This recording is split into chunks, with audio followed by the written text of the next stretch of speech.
Hello friends, most welcome है हमारे इस यूट्यूब चैनल पर।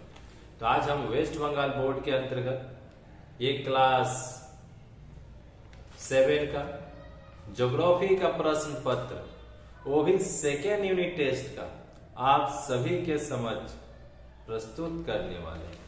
और ये ऐसा प्रश्न पत्र है जो कि आपके एग्जाम के लिए बहुत ही खास है। आप इस प्रश्न पत्र के माध्यम से अपने एग्जाम में अच्छे अंक प्राप्त कर सकते हैं, जो कि सिर्फ इस प्रश्न पत्र के माध्यम से संभव है। तो चलिए इस प्रश्न पत्र को आप लोग फुल मतलब कि वीडियो को पूरा वॉच कीजिए और इस प्रश्न पत्र को पूरा देखिए। तो वीडियो को पूरा वॉच कीजिएगा और चैनल पर अगर फर्स्ट टाइम है तो चैनल को सब्सक्राइब कर लीजिएगा और बेल आइकन के बटन को प्रेस कर दीजिएगा। और वीडियो अच्छा लगे तो दोस्तों में शेयर कीजिए और नेक्स्ट वीडियो कौन से सब्जेक्ट का देखना चाहते हैं ये भी कमेंट करके बतला दीजिए। तो चलिए पेपर को आप सभी के समक्ष प्रस्तुत करते हैं। तो फ्रेंड्स देखिए, ये पहला जो प्रश्न है, सही उत्तर चुनकर उसे गोल घेर दो। और ये 1 नंबर करके 5 प्रश्न रहेंगे जो कि आपको MCQ टाइप का ये प्रश्न है। उत्पत्ति के अनुसार पर्वत हैं, आप बतला दीजिएगा। दूसरा है पृथ्वी का सबसे बड़ा पठार है। तीसरा है घाघरा उपनदी है, यानी किसका उपनदी है। बसाल्ट है एक प्रकार का, मतलब किस प्रकार का चट्टान है। और 1.5 में प्राचीन मिस्र की सभ्यता इस नदी के किनारे बसी थी, यानी किस नदी के। 2 नंबर में आप देखिएगा, निम्न रिक्त स्थानों की पूर्ति उपयुक्त शब्दों द्वारा करो। और यहाँ पर भी आपको 1-1 नंबर मिलेगा प्रत्येक प्रश्न का और आपको 5 प्रश्न करने हैं। जैसे यहाँ दिया गया है कि अफ्रीका का ये जो अफ्रीका का किलिमंजारो एक क्या है, ज्वालामुखी पर्वत का उदाहरण है। तो किस तरह का ज्वालामुखी, ये आपको बतलाना होगा। गंगा नदी का मुहाना पश्चिम बंगाल के दक्षिण में डैश है, कहाँ तक है। डेल्टा का निर्माण नहीं करने वाली एक नदी डैश नदी है। नदी का नाम बताना है जो डेल्टा का निर्माण नहीं करती है, और ऐसे नदी को एस्चुअरी कहा जाता है। 2.4 में ग्रेनाइट एक प्रकार की डैश चट्टान है। 2.5 में देखिएगा, अफ्रीका महादेश के दक्षिण में डैश है। अब जैसे हम 3 में आते हैं तो यहाँ पर भी आपको सही कथनों के सामने सही और गलत कथनों के सामने गलत करके मतलब गलत लिखना है। आपको टिक नहीं मारना है, आपको सही और गलत लिखना है, ये ध्यान रखिएगा। इंडोनेशिया का काकातोआ पर्वत मुर्दात पर्वत है। 3.2 में पास पास बहने वाली 2 नदियों के बीच के स्थान को दोआब कहते हैं। तीसरा है प्रदार चट्टान को ही आसानी से तोड़ा जा सकता है। 3.4 में देखिए, बलुई मिट्टी में फसल अच्छी होती है। 3.5 में देखिएगा कि सहारा मरुस्थल के पूरब में नील नदी बहती है।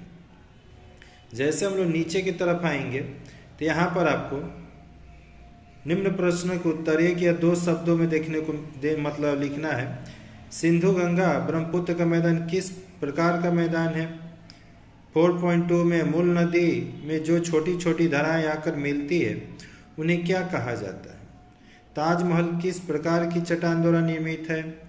और पृथ्वी का बृहत्तम उष्ण मरुस्थल कौन है। और नील नदी के किनारे बसे 2 शहरों के नाम लिखो।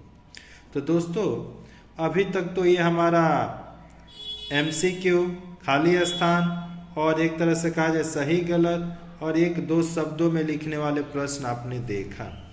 और साथ ही साथ आपको ये भी बतला देना अति आवश्यक है कि आप इस वीडियो को सिर्फ YouTube पर ही नहीं, हमारे फेसबुक का ID मतलब फेसबुक का जो नाम है प्रोफाइल का, पिंटू कुमार राय नाम से भी आप इसका लिंक इसी डिस्क्रिप्शन बॉक्स में दिया होगा। यहाँ तक कि इंस्टाग्राम पर भी आपको ये वीडियो देखने को मिलेगा और साथ ही साथ यूट्यूब पर तो आप देख ही रहे, यानी तीनों जगह आपको ये वीडियो देखने को मिल जाएगा। आपको जहाँ से आसानी हो वहाँ से जाकर देखिए। और अपने दोस्तों में इसको शेयर भी कर दीजिएगा, क्योंकि दोस्तों मतलब दोस्त को भी तो दिखलाना है, उसे भी तो अपने साथ आगे बढ़ाना है। और यहाँ देखिए 5 नंबर में पर्वत किसे कहते हैं, नदी का मुहाना किसे कहते हैं। 5.3 में अग्नि चट्टान की 2 विशेषता, सहारा मरुस्थल में आबादी क्यों नहीं पाई जाती। 5.5 में भी आकार की घाटी के निर्माण किस प्रकार होता है। जैसे हम लोग 6 नंबर में जाते हैं तो यहाँ पर आपको क्या देखने को मिलेगा, मानव जीवन पर मैदानों के पड़ने वाले किन्हीं 3 प्रभावों का उल्लेख करो। 6.2 में बोल रहा है परिभाषा लिखना है, नदी के डेल्टा का, उपनदी का, जल विभाजिका का। 6.3 में आप देखिएगा मिट्टी में जल का प्रतिशत कितना होता है, मिट्टी निर्माण में उस स्थान की भू प्रकृति की क्या भूमिका है, ये 1+2 करके है। 6.4 में नील नदी के प्रवाह मार्ग और उसकी विशेषताओं का वर्णन करें और भूमध्य सागरीय जलवायु क्षेत्र में मिलने वाले उद्भिजों का भी तो वर्णन करें। जैसे हम लोग 7 में जाएंगे तो उससे पहले आप सभी से फिर से एक बार रिक्वेस्ट कर लेंगे कि दोस्तों अगर इस चैनल पर आप फर्स्ट टाइम आए तो प्लीज़ चैनल को सब्सक्राइब कर लीजिए। आपका एक छोटा सा सहयोग हमें और ज़्यादा मतलब एक तरह से उत्तेजना देगा कि हम आपके लिए अच्छे अच्छे वीडियो प्रोत्साहित करेगा कि अच्छे अच्छे वीडियो हम आपके लिए बनाएं। तो बस आप लोग को ज़्यादा कुछ नहीं करना है, आपको इस वीडियो को अपने दोस्तों में शेयर कर देना और इसको फुल वॉच करना है, लाइक कमेंट कर देना है।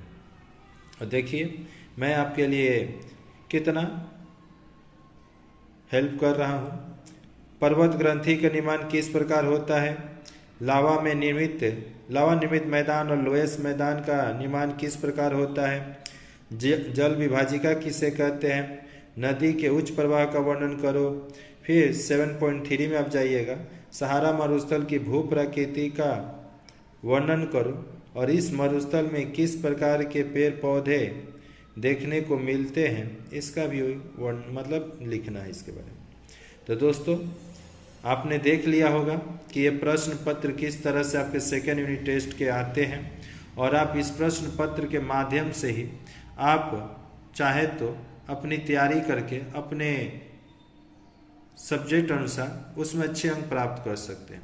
अगर आपको इसका PDF चाहिए तो PDF भी उपलब्ध है, दिए गए हमारे डिस्क्रिप्शन बॉक्स में जो कॉन्टैक्ट नंबर है उस पर आप कॉन्टैक्ट कीजिए, आपको PDF भी मुहैया करा दिया जाएगा। ठीक, तो इस वीडियो को देखने के लिए धन्यवाद। मिलते हैं नेक्स्ट वीडियो में, तब तक के लिए जय हिंद, जय भारत, वंदे मातरम। Thank you for watching. मिलते हैं नेक्स्ट वीडियो में।